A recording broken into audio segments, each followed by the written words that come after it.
The dots you see on the right there are the practices that we have that are affected and impacted by Manifest MedEx directly. There's 35 practices, which is about 20% of our practices and lives.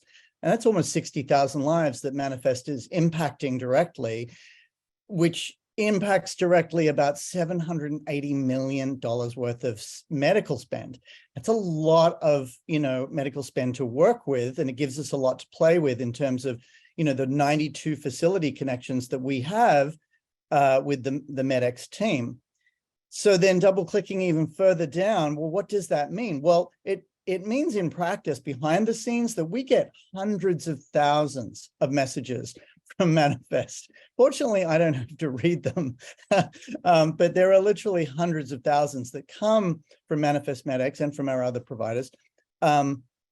We pause those, we dedupe them, we clean them up, as does Manifest as well, and then we pause them into our app and then present one of our practices and the various staff with opportunities for intervention. So now it's a workflow. A minute ago, it was just a piece of 5 kilobytes worth of data. Now it's a workflow. What you're seeing here is a range of practices, real practices at Aledade. And in 2020, when we launched, they were at varying degrees of TCM work, transitional care management. And as you can see, it ranged from, a third all the way down to we don't do it. And this is not uncommon. And there's no critique of those practices. A lot of them simply don't get notified. And so what happened over the 3 years of working with Manifest MedEx and other providers is we've seen a dramatic uptick, as you can see, in those providers. It's dramatic, going from 0 to 40%, going from 30 to 70. I mean, doubling the amount of work that you're doing in there.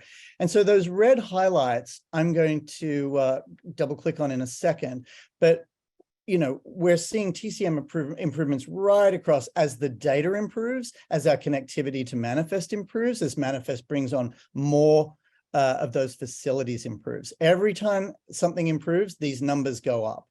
These are normalized to be risk-adjusted READs per 1,000, just so that we can line them up, and so you can read this appropriately. But you're seeing in practice RV almost a 21% decrease. Now, I know I'm preaching to the choir here, so I won't go into details, but anyone who gets a report anytime that says my hospitalizations went down 20%, 21%, they're cheering. They're happy for their patients. They're happy for their total cost of care. They're happy for everything. There's nothing they're not happy about. That is exceptional. And the 29, a 30, so we're seeing a 20 and a 30% decrease. And of course, your numbers, your mileage may vary. It's not always going to be that. And these were not the only ones on that previous list either, but these were 2 really interesting cases. Now, when I don't normalize it and don't risk adjust it, if I take just raw numbers, with RV, that practice on the left, you're talking about a decrease in 360 admissions, which is a saving of approximately $5.5 million. Just that left side, one practice. Remember, we deal with about 200 practices right now and growing.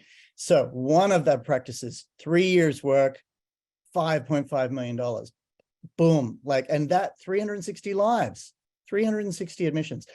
GC on the right, 29, they got that 30% increase, much smaller numbers. It's normalized here per 1,000, but 23 admissions reduced, savings of approximately $345,000. So I wanted to turn that into real lives and real numbers as opposed to just normalized and percentages. So you had both.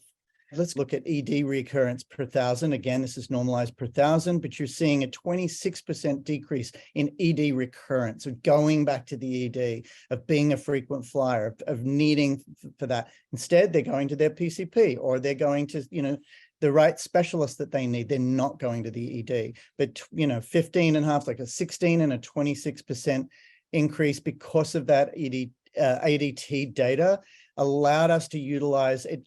It allows us to turn it into a workflow, and it allows that workflow to turn it into transition someone from I'm repeatedly going to a hospital, I'm repeatedly deteriorating in my situation, to we've got our arms around you, you're looking good. And so, we see this right across all of our ACOs, and I can only hope that, and I know we will because we work on this aggressively, improve these numbers and improve the data that's coming through to us. But Erica's right and the team is right when they say small but mighty. These discharge dispositions, tiny little thing, huge impact.